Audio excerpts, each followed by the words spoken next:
Great experiences build great leaders. Great leaders build great teams. This is Building Great Sales Teams.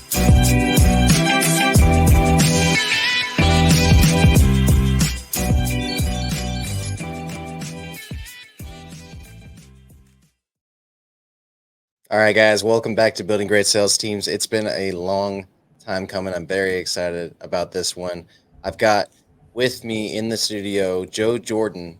He's the CEO and co-founder at Siro. Siro is a software crushing it in the door-to-door space. Originally, he came from Cutco Knives. He was number 2 out of 80 reps, and he also was able to recruit 186 sales reps and be top 2% in the company. And he's coming from a degree in computer science and business at University of Pennsylvania, so it makes sense why he has a software in the technology space, in the door-to-door space. Joe, welcome to the show, brother. Thanks for having me. It's a pleasure.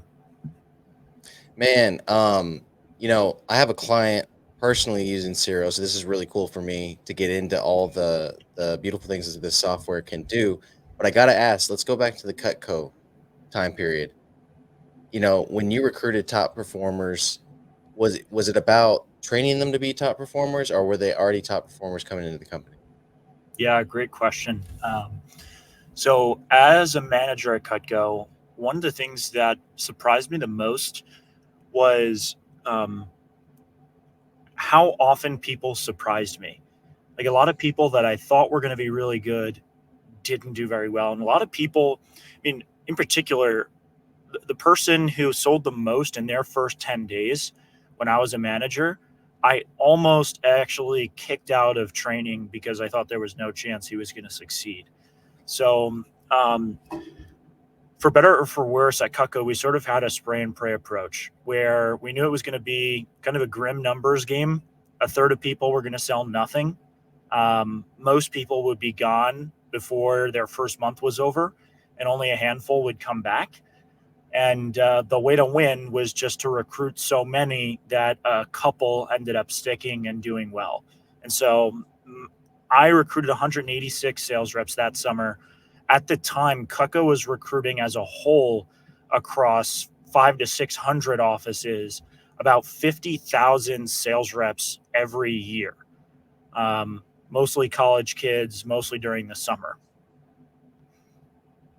High school kids in my case. Yeah, I did a 3-month stint at Cutco, and I maxed out my network, and my sales just went down because I couldn't go and knock doors, or I couldn't go and network or create sales in any other way. And of course, I was in high school, so I had other things on my mind. But yeah, I remember going and shopping for like my first suit so I could go to the training and everything, because when I did the interview, everybody was in suits and stuff. So I was like, well, I got to fit in. But what did you guys utilize to recruit in your experience? And then like, what do you utilize now with Siro? And so Yeah. was this every job ad you can think of? Because one of the things you said was it was about getting a bunch of people in the door and seeing who sticked. And that was like definitely the old school approach in door to door for me as well. It was, we used to say body count equals bank account was the classic terminology that we used to use all the time. Yep. What were you guys doing back then to get people in the door? Yeah, we would say big armies beat little armies. Yes. Yeah, we did a couple of things. So number one, Cutco would send a mailer out to almost every college kid in the country at the beginning of the summer. That's actually how I got the job. Mm-hmm. Then the second thing they would do is they would go to campuses, colleges, career fairs, stuff like that, but not just those. They would also just walk around like really high traffic areas and hand out flyers. Okay. So that was like source number 2 is on campus recruiting. Source number 3 is something that Cutco does better than anyone, which is PRs, personal referrals. Basically, on the last day of training for every training class, which we were running every single week, we would get everyone in the training class to give us the name and number of as many of their friends as we could possibly get.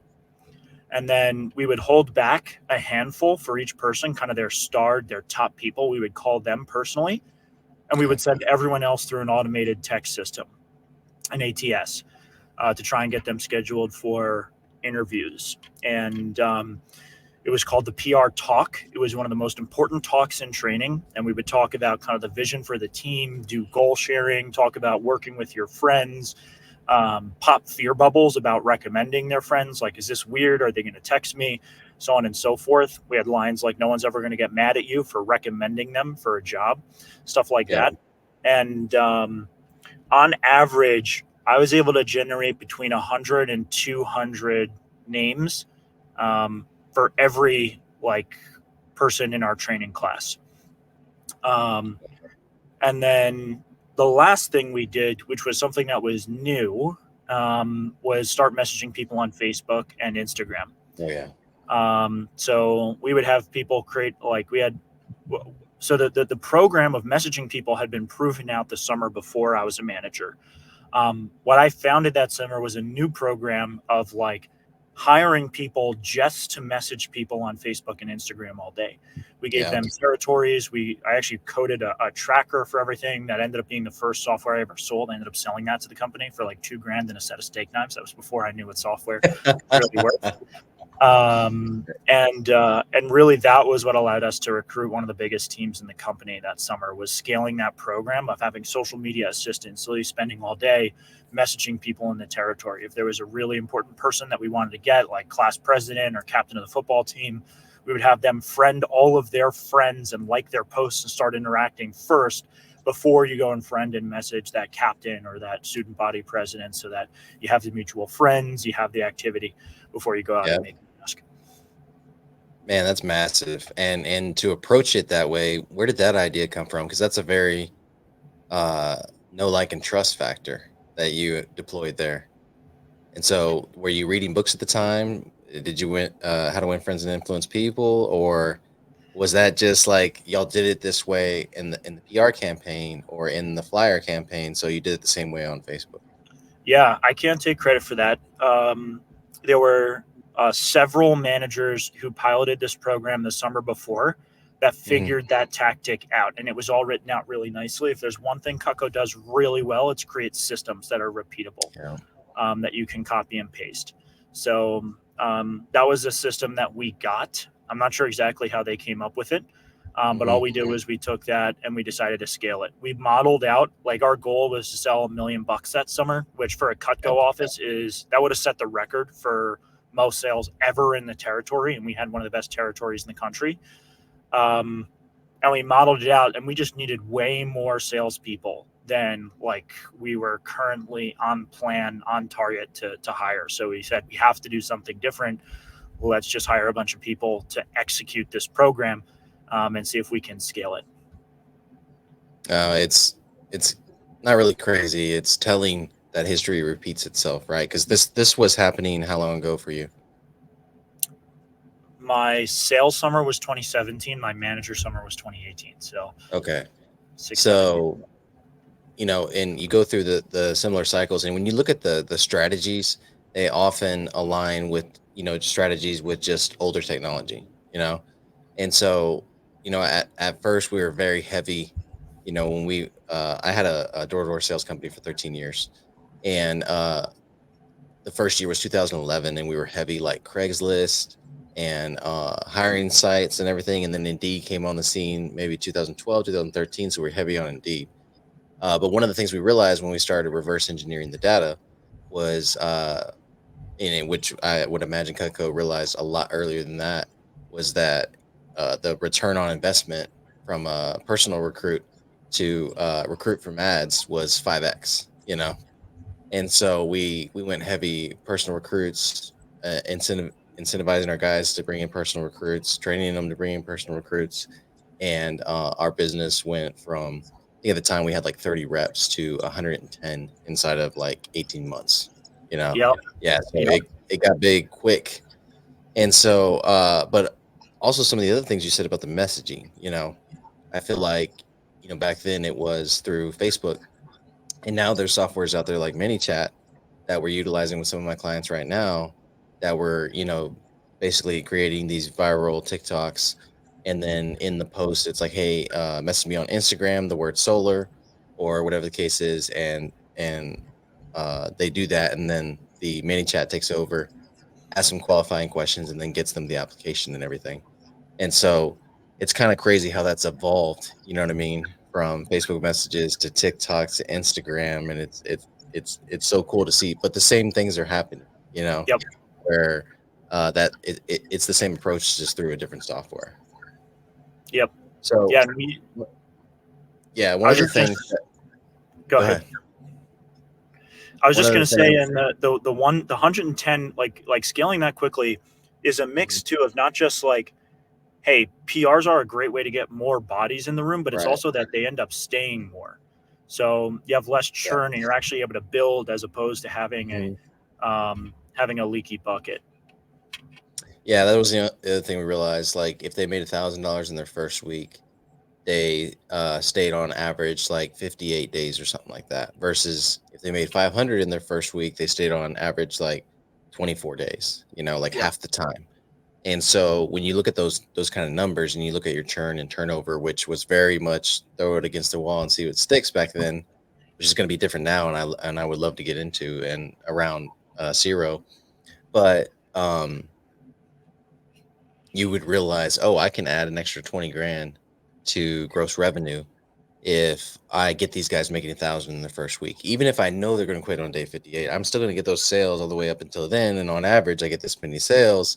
So it makes that, $500 training bonus worth it, that they Yep. made that 1,000 in their first week to keep them on that much more time. So it was just this like constant game of playing with all the gauges and everything. And it was just a Yeah. lot of fun, which I imagine you're of the same mindset, you know what I'm saying? And so when we talk about y'all software, Zero, I'm so excited about this because with my particular client that's using it, he's got an amazing team. He's got himself, who's a whiz already, but also his systems director is putting together some Looker Studio reports that we're going to start reverse engineering the KPIs that we derive from Zero that basically say, hey, these guys are really good at sales if they have these certain KPIs. And one of the big ones is words per minute at 175. And the only reason Yep. that we can derive that is because of Zero, right?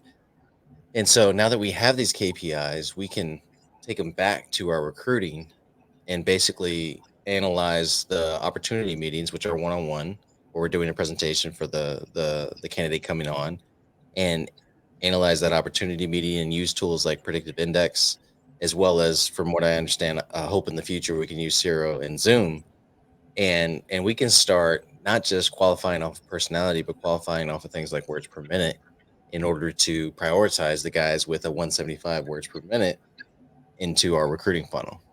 So it gets, and hopefully you understand what I'm saying is like it's the filter that makes them good at sales. You're also applying that filter when you're recruiting, and then prioritizing the recruits that fit the filter. You know, Yeah. and I'm more speaking to listeners. I know you understand it because this is what you do every day. So, Sure. um, have you seen a lot of companies start using the KPI not just to train, or the KPIs not just to train in sales, but to recruit as well?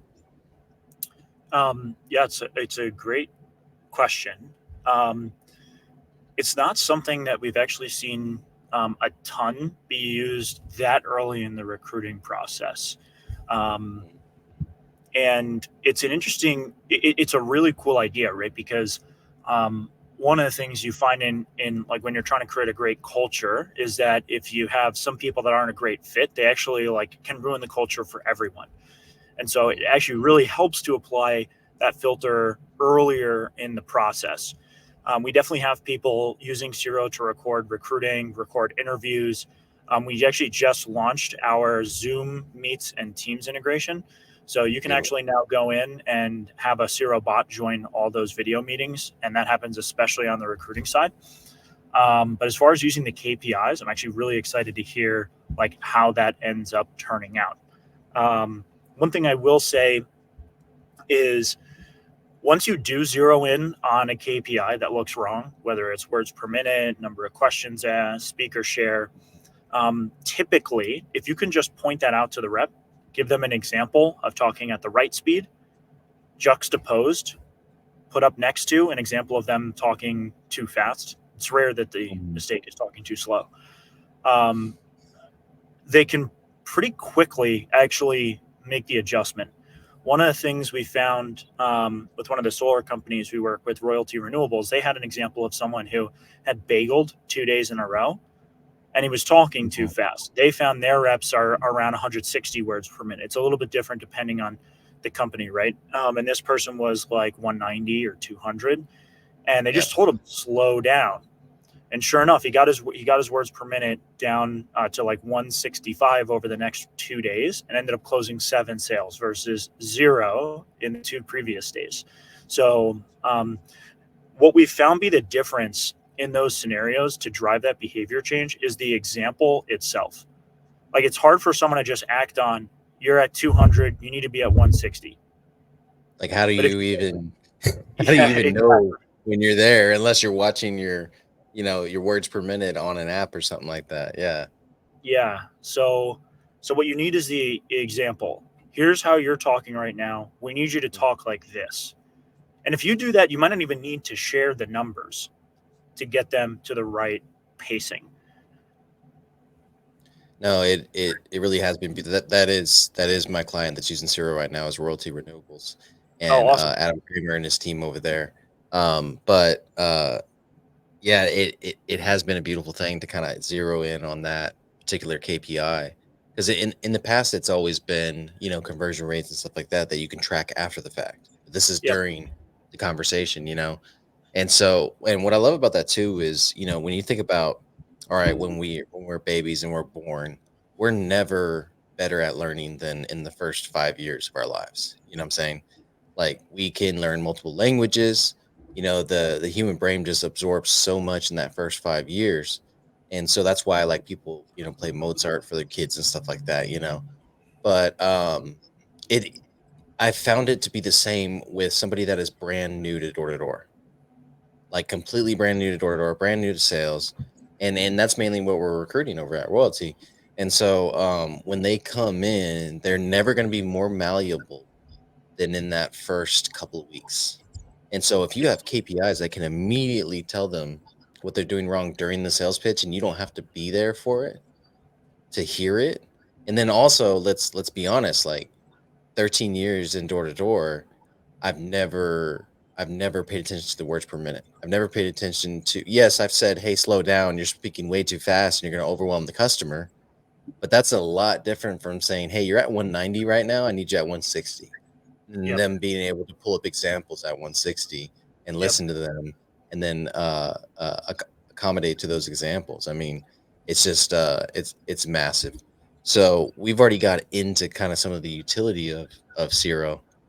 Tell us about what inspired you to start this company, to be a co-founder, and then what those early days were like. Because I can imagine, you see all the movies and everything, like Facebook and Uber and all these amazing softwares and stuff like that, those early days, in the garage or with Yeah. no money trying to put all this together. But you were already in sales, so maybe you had some funding. Yeah. Yeah. Well, it was exactly that. It was like, hey, if we don't get these guys selling early, we're going to lose them. And even if we do get them selling early, but they build bad habits, it's going to be hard to get them to improve later, to realize their full potential. As a manager, the numbers said I did exceptionally. Right? I finished in the top 2% of sales teams, top 10 in the nation out of like 600 in my first campaign. I was recognized, got a chance to speak at company headquarters. All that felt great. But what didn't feel good is not a single one of those 186 sales reps sold more than I had the previous summer. I couldn't get any of them to beat me. Only 3 ever came back to Cutco in any form after that. And what Cutco gave me is freedom to work on what I wanted, to build Siro, to not have to work for someone else. Because at the end of the day, like, I use what I learned at Cutco every day at Siro way more than I use my business degree. I would trade it in an instant, because that I love that. that summer at Cutco gave me two things that I would never get from a business degree, or maybe any degree. Is A, how to sell, and B, a willingness to bet on myself. And so those two things combined gave me freedom. And I don't know if we gave those things to anyone that I hired. And the thought process was like, the reason they're not selling and not sticking around is they're making simple mistakes. Now, if we knew which mistakes they were making, we could correct them pretty easily. But the hard part is catching them. These conversations are taking place in person. They're an hour long. I do not have time to manage all of these reps and figure out which mistake they're making. And so that's kind of where the idea for Siro came from. Was how can we shrink these hour-long conversations down to just 5 minutes? And so the idea was, let's record them, let's transcribe them, and let's bookmark those key places. We may not catch every mistake, but we'll catch the critical ones that will definitely kill the sale. And so, can we look at goal sharing? Can we look at the close? Can we look at pricing? And then can we look at referrals after that? So someone's not stuck after they exhaust their network, right?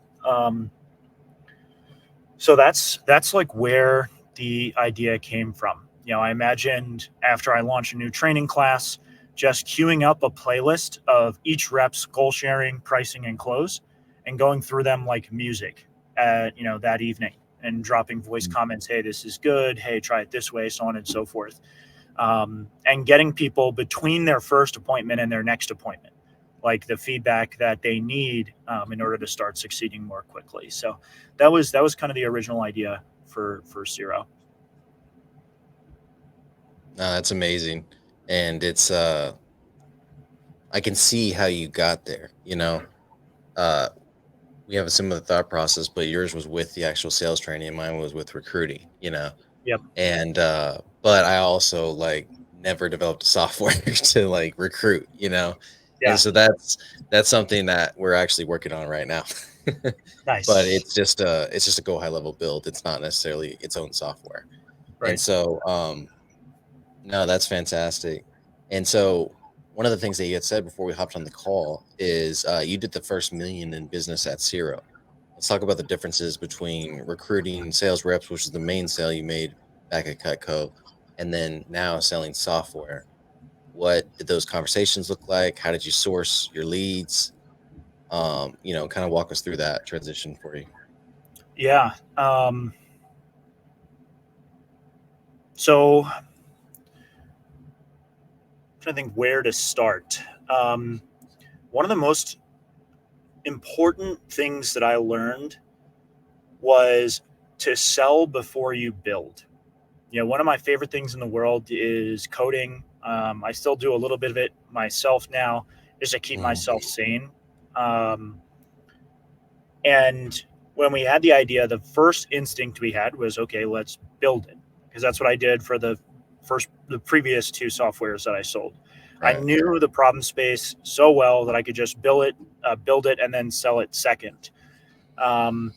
But now, as we were trying to expand beyond Cutco to door-to-door, to field sales at large, right? Think about real estate, medical devices, mining and building materials, insurance, pharma, home remodeling, all these other field sales areas that I had no personal experience in. The question is, okay, how do you build something that actually also works for those people? And what we did, instead of building it and then selling it, was we designed it. The designs were pixel perfect. And you could click on buttons and stuff and it would take you to the next screen. So it almost looked like it was a real thing, but obviously much faster to build. So we built the designs and then sold people on the designs first. And you get people to pay you essentially to build it for them. And if you can't convince someone to pay you to build the software for them, then it's probably not valuable enough. It's not probably solving a strong enough pain point to be worth building in the first place.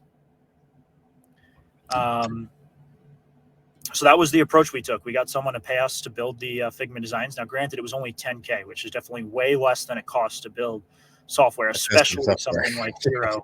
Building something like Siro is probably going to cost you 100 times but that. You knew that wasn't going to be proprietary. It was going to be your code, your software, your proprietary, product that you could reuse it with other clients. So they were just basically paying for the initial builds and everything and benefiting from that before it hit the open marketplace. Exactly. The goal is not to like fund your startup. Right. The goal is just to get proof that what you're doing is right, or at least it's not super wrong, right? Because you're Right. definitely going to be wrong somehow when you first start. And what we found, we iterated a ton in those conversations. It was like, this person wasn't willing to pay for it. Why? Well, it was probably missing this, or they asked for that. And so we would update the designs and keep moving until we got to the point where someone was willing to pay for it. And that's the value of going through that exercise. If you need funding, which we didn't need very much at the start because both my co-founder and I had sales experience and knew how to code. So we didn't have to like pay developers. All it cost us was our time. And we had plenty of personal runway. Eventually we did have to fundraise, but getting that first customer helped us do the initial fundraise. At this point, we've raised somewhere between 18 and $19 million total for Siro. I love that. And that's amazing. I mean, and I love the approach too, because it's a concept that makes sense to me, you know, and in a very a much simpler sense. When I first started consulting after that 13-year stint with my door-to-door sales company, um, the first iteration of what I was doing is completely different now, and it's only 14 or 15 months later. You know what I Yeah. mean? And but I got someone to pay me for that first 90-day gig, you know what I'm saying? And then since then I've bolstered it, changed things, and now I have several iterations of it that I can sell at any given time. But I love the approach too, like from an investor standpoint, knowing that hey, they paid you to build it, not just to use it on a monthly basis, you know what I'm saying, but to build it. It was a good enough concept. I think that, like you said, that's proof of concept, proof of product, and definitely warrants an investment once you get through a few of those. So massive. What are you guys excited about right now? What's new with Zero? And let's go ahead and let everybody know, because we've been kind of talking about it like everybody's supposed to know what it is already, right? Which I Sure. have been singing it from the rooftops. I'll give my listeners that, but Appreciate it. let's walk through at a very base level, you know, what Zero is as a software. Yeah. So the one liner is Zero is an app you download to record your conversations either at the door, in the home, or at the place of business you're selling to record the conversations, then use AI to analyze them, find out where your opportunities are to be closing more revenue, and then show you the examples from top reps that you can model in order to go ahead and actually close more deals. So that's the general idea. For the way that we've thought about Zero is that we're developing it in three phases, right? Phase one is just scaling human coaching by allowing managers to get in, review conversations, get to the key places, and coach 10 times faster than they would by shadowing, let's say. So phase one is done. Phase two was, okay, let's let reps coach themselves, basically on the metrics, on the examples, and actually get some value without needing a ton of input from the manager. Obviously, the manager still wants to be doing input, but it gives a chance for the really hardworking reps to accelerate their learning curve faster. And then phase three is where we're starting to get into now, which is where the app itself actually coaches you, reviews the metrics, reviews the talk tracks, and is able to send you the examples, send you the information you need to actually improve. And the first step in this is what we've been calling internally Prometheus. Prometheus stole fire from the gods and gave it to humanity and was punished for eternity for doing so. And it symbolizes a gift of like knowledge and civilization. And so what we're trying to do here with Prometheus is give managers and reps the gift of knowledge and visibility into what's going wrong and what's going right in one simple color-coded dashboard. And so we just launched this, and we're actually getting it set up for royalty, for example. where inside your door pitch, we can track all the stages that you're hitting and treat the conversation itself as a funnel. Yep. So, Yep. intro, pricing, the service, to use pest control as an example, and then the close and button up, and see where the drop off is. So, Gavin, who comes from Hawks Pest Control, one of our account executives here at Siro, used like a very early version of this summer, where he saw that his top reps were getting out the price sheet 60-70% of the time, and his bottom 80% of reps were only getting out the price sheet 20-30% of the time. And so he just spent 1 week pulling examples of the top reps getting to price sheet, overcoming the early objection smoke screen, so how aggressive they were about just getting the price out. And in 1 week, just from coaching off those examples that Siro helped him find, he was able to increase his sales from 251K to 327K. His bottom 80% of reps improved their sales by 35%. He had reps that had never sold like more than 5K in a week that dropped 10K that week. And then because of that kind of foundation that he built with Siro, he had the highest rep retention in the company. And so very simply, you go to your Prometheus dashboard and it shows you exactly where each rep is getting stuck and allows you to just click in, and it takes you right to a point in a recent conversation where they got stuck there. Then you go to the top reps, you can see how they're advancing through that.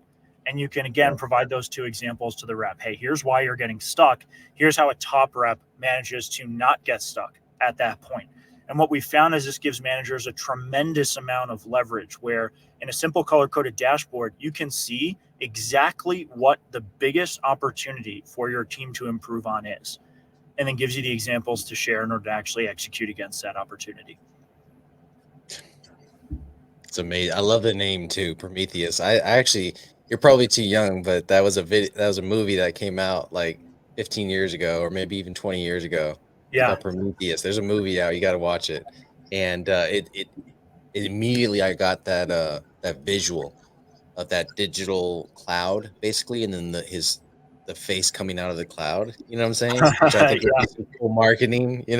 But anyways, I think you'll appreciate this. So much like what Joe is talking about here, about the AI technology being able to coach you versus the trainer having to do it. Now all of a sudden, and this is a good thing in door to door. A lot of the complaints that a trainer or a leader will have is that, hey, I had to go out and retrain this person, or I had to go out and spend time with this person. It took me out of the field, because you want your trainers and your leaders to be active selling trainers and leaders, to be out selling sometimes their new reps coming in. But it's very hard to do if they're training like 2 reps a week. And so all of a sudden their numbers go down to like 33-40% of what they normally are, because they're spending so much time with those new people coming in. So this is reducing that amount of time. But on top of that, it's reducing the coaching. So normally, at least the way I did it in door to door was we had a meeting every day. We warmed up every day. We covered the day before. And one of the things that we used in order to figure out, okay, what do we need to coach on? And this is like, you just talked about the equivalent of when the cell phone was invented for coaching in door to door, which is Prometheus, right? Well, this is the rotary phone here. And so this is basically a tool that we used to use, which is a baseball card. And I know it's hard for everybody on YouTube to see right now, but basically this goes from the attempts, which is the top of the funnel, like Joe was talking about, all the way to the closes. And you've got contacts after that, qualified, and then getting a bill, and then closes. And so you create a batting average for the day.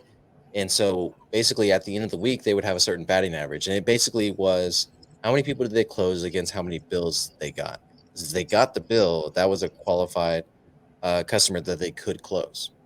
And so that determined their batting average. And if they were batting 500, they were a rookie, 600, a veteran, 700, all-star, 800, Hall of Fame, right?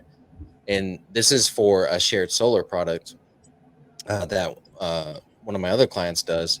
And this is what we were using before we implemented Sales Rabbit, and I'm working on them for Zero, but now the software version of this is Sales Rabbit. But the difference with once you add on Zero, about coaching, and that's a big part of what we do.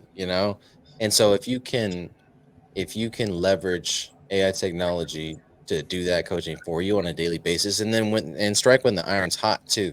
'Cause think about it, when they leave the field, that's when all they understand all the things that just happened, right? And they're top of mind.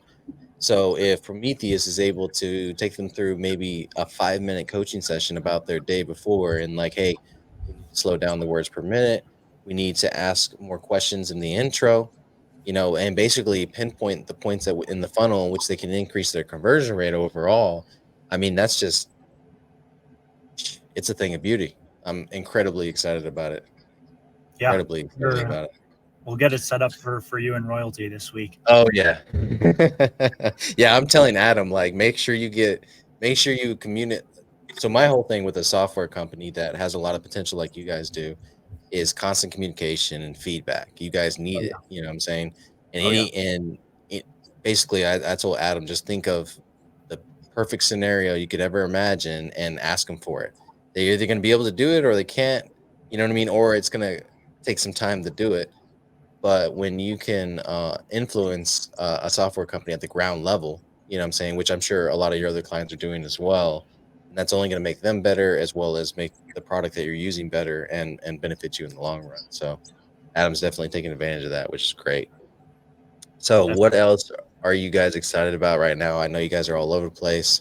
You're at Door to Door Con, you're at Solar Con, doing all the things. What are you all excited about right now? Any new yeah. partnership coming up? Yeah. So a couple of cool things we're working on. We are working actively on our rep card integration. We are in beta testing with our Gamify integration, and we have existing integrations with both Spodio and SalesRabbit. But the coolest part of the integration is actually putting automatic recording inside of your canvassing app. So we have this in beta testing with Gamify and SalesRabbit. RepCard's Nice. working on it right now, to where when you're dropping those pins, based on when you're dropping the pins, the code will know when to start and stop the recording automatically for you, which will do a couple of things. One, it will save you a little bit of battery on your device. Mhm. And two, you never have to worry about like forgetting to record, and you don't have to be Yeah. switching apps when you're on the doors, because obviously Mhm. time is money when you're out there. So that's really exciting. We're also working on integrations with the backend CRM, so stuff like Salesforce, HubSpot, all that good stuff, so that we can actually bring your data in automatically, so you can see who's kind of struggling, and you can make quicker decisions about who to spend time coaching based on their numbers within Siro without having to switch between apps on that side. So that you sort of have one app when you're selling and one app when you're coaching. The other thing that's really cool is pacing, questions asked. There's two categories of things that you can work on when you're selling. One is what you say. Two is how you say it. At Siro, internally, we call this the music and the lyrics. Now, the lyrics obviously are important, but one of the things we've found is that the music is actually what matters the most. And pacing, how fast you're talking, is only one aspect of music. Maybe that's like the beat. But Mhm. when you're pitching up, right, that's tonality. When you say a statement, but it sounds like a question because you uptoned at the end. Or when you're Yeah. quoting the price, you're minimizing and maximizing. Right now, normally, this is going to be $299. But since my trucks are out here, I'm doing Kathy, James, and so for just $59. Right. So So it was saying it louder and slower, and then authoritative and then uh, slower and almost passive. It sounded like, yeah. yeah, exactly. So maximizing is when it's loud and slow. Minimizing is when it's quick and soft. And so you do that when you want something to sound big next to something small, right? Um, and so there are all these other aspects of tone, pausing, that we're not measuring right now, that we're working on I measuring in love order to give pauses. you not just, yeah, exactly, not just Yeah. a 2D view of what's going on, but a 3D picture of not just the lyrics, but also the music, and being able to incorporate that into Prometheus, to where your tone, your pacing, your pausing, your minimizing and maximizing is all also just color coded, and you can see exactly where you need to work on your tone. This is just massive. I'm thinking about it as a speaker too, like recording your speaking and how you can analyze that. I mean, there's a again, you just need to find the person from that industry that's like a coach in the speaking industry, and it's on for that too, because you Yeah. can just put it in your pocket and record. You know what Yep. I mean? Actually, you could do it right now. I have a speaking engagement on Thursday. Um, yeah, I'm gonna download Siro to my phone and try to and see what I can derive from that speaking engagement. That'd be really cool. Let's go. Yeah. But anyways, no, that's massive and fantastic. And what you're saying is so true because the next level of that beyond tonality is body language. And when you're in door to door, body language is a big part of it. And I was just thinking, man, if we can get like a phantom camera to record their body language too and analyze that. Yeah. Have a little drone that comes out and Yeah, a follows. little drone Yeah. that walks around, records the body language. We'd Yeah. have everything, man. No, but this is fantastic. Okay, last question, and we'll wrap it up here. What does legacy mean to you, and what legacy do you want to leave behind? Yeah, great question. We founded the company to defeat once and for all the 80-20 rule in sales. The 80-20 rule, very simply, is 20% of sales reps get 80% of the commissions and make 80% of the sales. The other 80% of reps generate the other 20% of sales and get 20% of commissions. And we've all seen it, right? This industry can change people's lives. It changed mine. I wouldn't be here if I didn't think it was an incredible opportunity to get not just financial freedom, but economic freedom more broadly, if you succeed. But the fact of the matter is, in door to door, it's still not the case that most people succeed. In fact, most people don't even come close. As opposed to freedom, they just find rejection, frustration, defeat. Yeah. And the reason for that is, like, as mentors, trainers, profitability, it just takes hours to get someone to their next breakthrough, correct bad habits, catch and correct mistakes. But by using AI, we have the opportunity to make people and profitability the same thing, to make it only a few minutes to be able to take someone to their next breakthrough.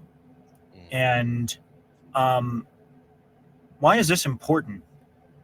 It's important not just for the few reps that we lose, but it's also important for the industry as a whole. Because when you have reps that are lacking basic skills, it harms the reputation of the industry, which makes it harder to recruit and to sell. I mean, we've all lost people the moment they found out it was door-to-door sales, when in reality, they should be excited about the opportunity they have. And we've all, especially in solar, knocked doors where the first thing we have to overcome is some BS misconception that a bad rep left the homeowner with that knocked the door before us. But for the first time in history, like using AI, I mean, door-to-door is the oldest form of sales and marketing. It's as old as stone tools in the wheel, right? It's been around for as long as we've had civilization. For the first time in history, we have the opportunity to break the 80-20 rule and flip the script, not just for our industry now and for the reps we have now, but for all the generations of reps that will follow us. And so that's what we're trying to create here at Siro. That's why we get up every day in the morning and work on this thing. I love it, man. I love it. The 80-20 rule, flipping that script. And you know what? You have help too with guys like Adam and some of my other clients and some of these things that I'm seeing at conferences and stuff like that. Everybody wants that. They want to stop the body count equals bank account. I got to recruit 100 to get 10, that whole deal. Everybody wants that. And it's because you want it for the people coming in. You know what it did for you. I know what it did for me, you know? And so, you want that for everybody. And if there's tools out there that can help you get that, then you got to take advantage of them 100%. Guys, we'll, of course, put a link for more information to Siro, you saw us show off their website, and they are booking demos right now. So I'm going to drop that in the show notes for you guys. And I want to thank you, Joe, for coming on the show and dropping a ton of value. If all they do is listen to the show, they know they got work to do. They got to start tracking this stuff, start bringing it back. If it's just a baseball card in a sheet for now until you get the budget to be able to deploy something like Siro, then start there. So Yep. many of my clients just need to start with that basic tracking of the metrics in Yep. order to be able to train their team properly or get the feedback they need to understand that, hey, they're not working. What I'm saying? Right. Something as simple as that, is massive. Thank you again for coming on the show. Thanks for having me, Doug. It was a pleasure. All right, let's get building.